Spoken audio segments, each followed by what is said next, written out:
Well, not sure where I'm going to insert this clip in the video, but just thought I'd give you guys an update. We got the trailer over here because we're loading up all my fire damage product, and Goliath was one of those that was in the shop. So it's been sitting over here in storage.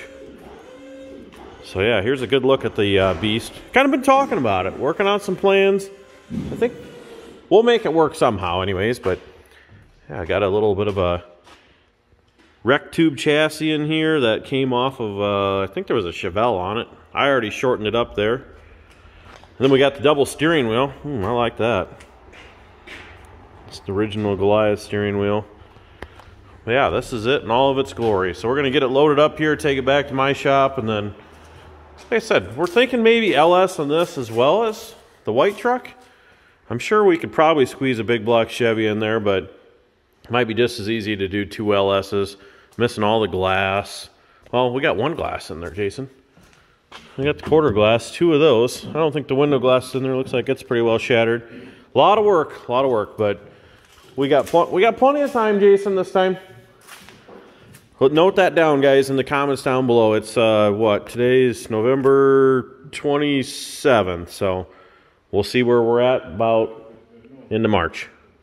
All right, let's get loaded up. Load up all the rest of my parts here, all kinds of LS stuff.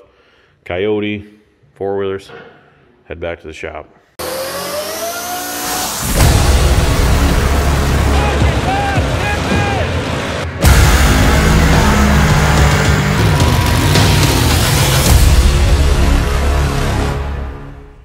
All right, well, as you've seen, that turns out to be the intro to the video. And now we're back at my shop. And I just want to say, we'll go over a few things that I brought back over from the warehouse. Obviously, Goliath is one of those that's brought back. Along with you can see some new tools that I picked up there on a DeWalt sale for Black Friday. But yeah, I just want to go over some of the stuff that we brought back on the other side of the shop here. It's pretty well congested over there. I think I got 20-something pallets worth of stuff. You always wonder, you know, where do you get this stuff from, or how the hell did I end up with it, or what the hell am I going to do with it? So maybe I'll show you guys some of that stuff. And you know, guys, this stuff had to go to a warehouse because in my policy it said that there was only $1,000 worth of auto parts coverage, which means anything, replacing it, cleaning it, any of that stuff. So that's where the whole issue comes in. So if you guys have a lot of auto parts, check your insurance policy. Just like how there's fur, money, jewelry, limitations and stuff, this was all in the fine print in the very back of my policy. Live and learn. So guys, check your policy if you got a lot of auto parts, or ask your agent if they're going to be covered under your... what do they call that? I don't know. Whatever. You know, you've got that blanket coverage of your own personal stuff. It is not covered under there on mine, so double check yours. But we'll go over some of the stuff we brought back, and maybe you guys got some ideas, because some gears are turning in my head of things that I could do with some of the stuff I have.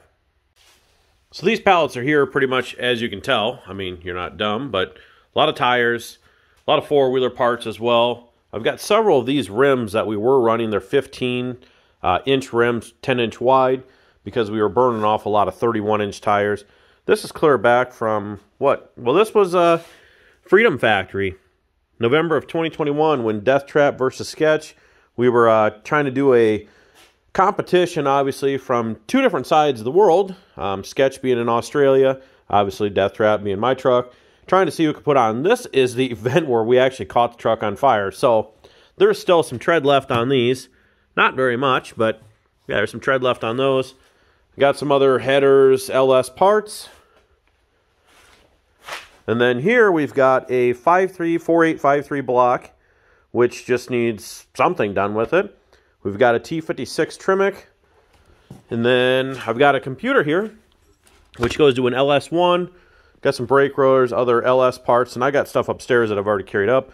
I have a complete Heights front suspension kit. I don't even remember what the heck I ordered it for. But I've got a complete front cross member, everything in there, all the suspension. Right here is a brand new rear end for Goliath. The Jason ordered, brand new quick performance, thanks to QP down there for hooking us up. There's brand new axles in there for that rear end. 4L80E, I think. I don't think it's a 60. It should be an 80. 2-wheel drive. There's another rear end here. Like I said, guys, all kinds of crap here. Bunch more tires, boxes of other parts. A bunch of aluminum tubing inside that. And then here we have an LS1, which is what the T56 came with. That was out of like an early 2000s Camaro. Some more Holley Dominator wiring harness stuff there. Four-wheeler parts and all kinds of 67 to 72 Ford truck parts. There's fenders. There's, I don't know, obviously a hood there. There's some box, wheel tub, stuff like that. And right here, I have a skid that has some pretty important parts on it for the LS that we blew up. Now these are pretty old because I've called diamond on these pistons, but they are dish pistons. And I gave him the number off the wrist pin there. And yeah, the guy had to dig pretty deep to find some information on him, but he did. And then also we've got some a little bit rusted, but they'll be fine, Eagle rods here. So these are some Eagle H-beams with, they probably won't focus on it, but they're L19 rod bolts. So those are good. Called them the other day. They should be good for 1,300 horse. So I pretty much got everything here. I've got a 408 stroker crank. Got pistons, rods, all the bearings, wrist pins, all that stuff are there. So we should be good to build that 408 stroker. Some rims here, seat, Honda transmission, four-wheeler parts, blah, blah, blah. All right, let's head upstairs. I'll show you some of the other goodies up there as well. Now, like I said, guys, this is just a lot of stuff that I've accumulated over the years. And I just want to put some of it to use. Obviously, everything costs money. You know, if you guys want to help support us, you know, if you want to click the link down below, pick up a shirt, keychain, I don't know what else is on the website, but I'm going to be adding some shirts for my brother as well for truck pulling. We'll try and cover more of that stuff as well. So he's got some shirts, I think 3 of them for his truck as well. So I'm going to put those on the website if you guys want to help that way as well. But I'm upstairs now and I'll show you some LS parts, I guess. So these are some fuel injectors that are running in Death Trap and the Camaro. Fuel injector rails for a Holley intake. I've got 317 heads. I got 241s. That's an empty box. I have these awesome. Oh. They are Jardine. Not even sure. The guy, I know the guy doesn't make them anymore. Apparently his dad used to make a lot of headers for motorcycles, I should say. And his boy took over that and he decided to start making headers for automotive, and he only made a few sets, so they're pretty nice though. But they're an up and forward sweeping LS turbo header with obviously 3-inch V-bands. We got a Holley high ram here, which is what the injector rails above go to because it's got the fuel injectors. We got alternators here. This is like a high output McMahon. All kinds of up and forward headers, exhaust pipes. Now over here's the good stuff. We've got a twin intercooler for either A, Nelson Racing mirror image turbos, or some cheaper On3 performance turbos that we've got.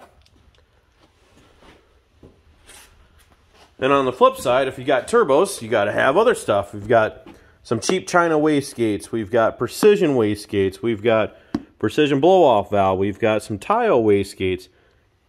And we have some awesome custom made for me. I had stainless headers.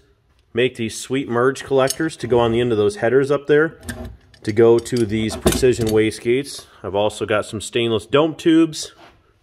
Over here we've got some more zoomies for whatever. Big block Chevy. Another big block Chevy intake. Here is the original. Now Redman, if you're watching this, I've got the pistons back in my shop now, so get yours cleaned up. We need to do something with the rest of these for a giveaway. You guys got any ideas, let me know.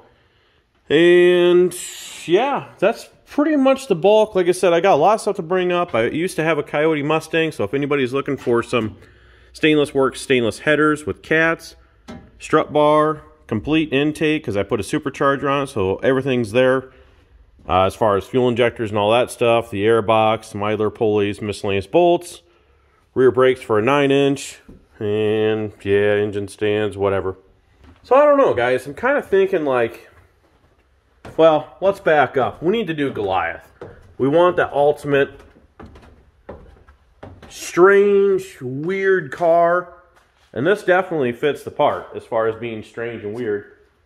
Jason, you're going to fit right in that car. So I don't know about size-wise, but style-wise, you'll be great. So this is plan A. We got to get this done first, which, again, I think we're going to go with the LS motor in here. Hoping maybe we can get somebody to help us out with maybe some engine part discounts or something. Guys, tag whoever you want down below. Let them know we're looking. Oh yeah, and while we're at it, yeah, I picked up a brand new tire pump. This thing is working awesome. We used that a few times. Got me an angle grinder and Sawzall for when we go to events, just in case we need something. But yeah, we're planning on pulling the body back off of this and just working on the chassis alone. And front end should be okay, but we need to get this rear end figured out, because the front 4-link brackets are definitely going to hinder us when we pop tires. They're going to be dragging on the ground. So we need to get this up on the hoist, get the body off, and work on all this rear suspension. I cannot weld good, but I can tell you I can weld better than that. If it'll even, it doesn't even want to focus on it, it's so bad. Yeah, there's boogers everywhere. So again, we got that new rear end for it. We just need to figure out what we're going to do as far as the shock mounts, because I do not, my 4-link brackets, all the shock mounts off the back of the 4-link, and with being in line with this rail, the shocks need to be on the inside of the frame, which is nice versus having it in line. And then, yeah, I think basically once we get all the framework figured out, we're going to set the body back down. And I want this thing, oh, give me your guys' opinion on this as well. I'm thinking, you know, the frame is clear down there. You can see it in front of the rear tire or underneath the frame or the cab. I want the bottom of that rocker basically to the bottom of the frame. I think this thing sitting low to the ground is going to look awesome.